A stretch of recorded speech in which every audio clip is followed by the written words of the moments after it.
अब तो जजों के घर में करप्शन का पैसा मिल रहा है, वो भी आवाज उठाने पे इलाहाबाद हाईकोर्ट के जो अध्यक्ष हैं उन्होंने सवाल उठाया, तब जाके वो आपकी घटना सामने आई है। मुझे लगता है, देखिए ऐसा है, जज साहब पे भ्रष्टाचार का सवाल नहीं उठ सकता। हो सकता है जज साहब ने किसी से उधार लिया हो, वो पैसा रखा हो ना। ये हंस रहे हो आप लोग, अरे आप क्या बात कर रहे हो भाई?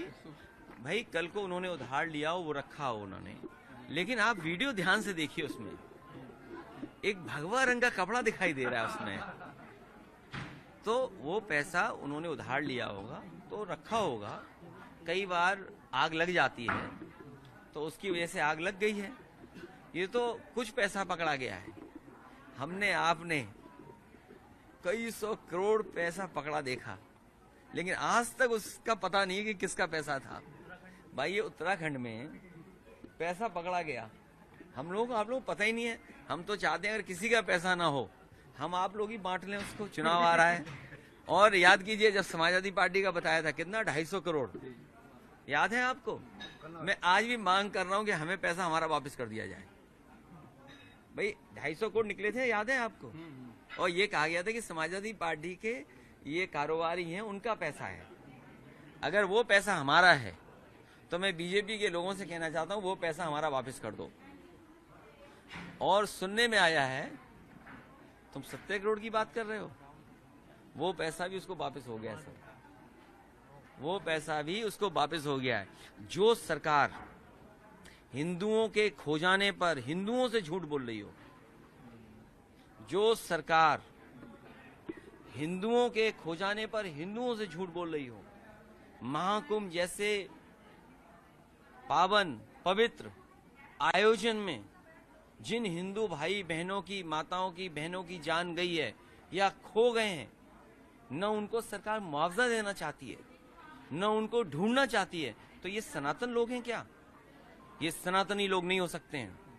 सनातनी लोग वो हैं जो दूसरों का दुख अपना दुख समझते हैं, दूसरों के परेशानी अपनी परेशानी समझते हैं। सत्य का रास्ता ही सनातन का है, धर्म का रास्ता सनातन का है। बताओ, मरने पे झूठ बोल रहे हैं, खो जाने पे झूठ बोल रहे हैं, ये सरकार कैसी है? आप सोचिए। आप जो हिंदू भाई खो गए उनको भी नहीं सरकार ढूंढ रही है, ये सनातनी नहीं हो सकते। चाहते हैं सर, सूची आप जानना चाहते हैं जो मतलब नहीं, न केवल सूची जानना चाहते हैं, बल्कि जो डिजिटल उन्होंने कुंभ बनाया था। अरे आपके अखबारों में ऐड चल रहा था, आपके टीवी पे ऐड चल रहा था, नहीं भूल गए क्या आप? अपने ऐड ही भूल गए आप?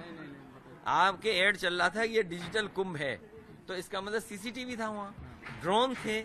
सीसीटीवी कहाँ चले गए, ड्रोन कहाँ चले गए कुंभ के? इसलिए हम लोगों पे आरोप न लगाएं, ये भारतीय जनता पार्टी, ये सनातनी लोग, ये झूठे सनातनी लोग हैं। इन्होंने हिंदुओं के खोने पर न दुख जताया, और सबसे दुर्भाग्य की बात यह है कि ये इतिहास और नाम ही बदलते हैं। इन्होंने सम्राट हर्षवर्धन का एक भी बार नाम नहीं लिया। ये सम्राट हर्षवर्धन का शुरू किया हुआ कुंभ है। अगर आप हमें बता दो एक भी जगह सम्राट हर्षवर्धन का नाम लिया हो, मैं अपने पत्रकार साथियों से कहूंगा, जब 8 साल बेमिसाल में अगर बुलाए जाएं, आप बुलाए जाएं, आप इसलिए नहीं बुलाए जाओगे क्योंकि आप समाजवादी पार्टी की बीट देख रहे हो, तो इसलिए आप नहीं बुलाए जाओगे। लेकिन अगर आपका साथी वहां जा रहा है तो कम से कम ये सवाल पूछिएगा कि हिंदू भाई जो खो गए हैं उनको कब तक ढूंढ दोगे? जो एक्सीडेंट से मरे, खो गए, उनको क्या सरकार मुआवजा देगी? और क्या सम्राट हर्षवर्धन का नाम सरकार कभी लेगी, उनको धन्यवाद देगी कि नहीं देगी?